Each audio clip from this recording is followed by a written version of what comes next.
Ray, maka-favorite yung ganda ko. Congratulations, guys. Pero yung question ko kay Loisa, Loisa, how does it feel na part ka na ngayon ng Star Magic Singers? Wow. Yeah. Wow. Ibang tunog yan. And Maris. From girl. Sige, Loisa. Siyempre po, happy po ako kasi mapapakita ko naman po yung side ko sa pagkanta. Hindi lang po sa pag-acting and sa pagsasayaw po sa showtime and sa ASAP. Yun po. Okay. Maris?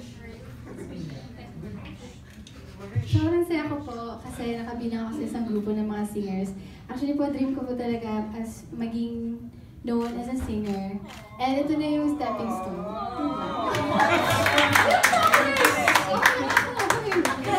Congratulations, Nagko-compose din po ng song si Maris, just so you know. Opo. Kaya nga maganda po ang tunog Star Magic kasi binibigyan po ng chance sa lahat ng mga singer-songwriters from Star Magic that are not given the, chance to be on TV all the time. But YouTube and other social media sites are such a good way for us to share our talents. So, thankful po sa tunog Star Magic. Okay, next question from Jude. Good afternoon, congratulations.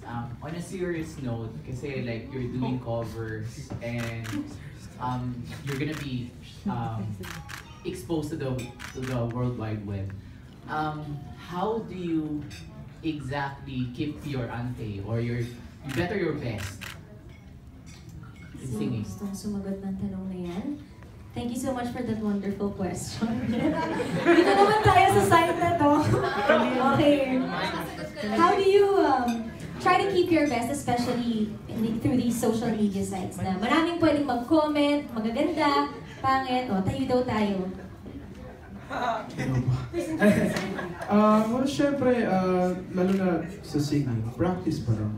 You always have to practice, rehearse with your partners, rehearse with, yun. So, lagi na mag-practice. Para pagdating ng recording, okay na, maganda, diba? Yeah. I agree. Ayun, yun daw po. Keep on practicing. Does anybody else have another answer? Ilona, ikaw naman, how do you try to keep your best for all your fans? By practicing with what I do, especially because I'm known as a singer, diba? And not really a dancer, I mean, I try. With acting, yeah, I try with acting as well. But really, I'm known as a singer talaga, and all I really do is just practice and go singing lessons like Khalil said.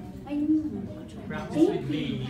Yeah, I practice with Bailey. Yeah, because diba sa Himig Handog, Pag-ibig. Yes. You have to practice with the friends. You always have to have a buddy to practice with. So I got Maurice, and I got Bailey, and Greg, and everyone else on the sides. Yes. Ayun po. Any more? Any more? Dito naman tayo sa side na to. Great.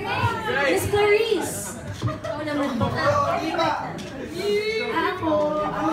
Ako po siguro din, practice din lagi. Kasi, Who do you practice with? Ate Alona. Sobrang galing ko talaga ni Ate Alona. Ate! Kasi po, talagang practice lang talaga para mahulma pa yung talento mo. Kaya kasi, kahit nandiyan na yung talent mo, kung hindi mo talaga practice. Ayun. And yun mo talaga. At saka nilook forward ko din na makasama yung iba't ibang artist. Like si Loisa. Kanina bumibirit po siya. Ayan, so yun po. Ayun, CJ, ikaw naman. Ako siguro, aral ng ibang styles. Kasi ako R&B ako before and then biglang nagtry ako ng ballads, nagtry rin ako ng rock. Siguro ganun kasi din mo parang ma-widen yung scope mo, ma-widen yung style mo. Tapos nung dumating si Cristel, ano naman ang try mo? Love song? Ano bang sumunod? Ganun tama ba? Mga R&B So aral lang talaga. Aral lang talaga para mas gumaling tayo lahat. Yes, tama. Let's all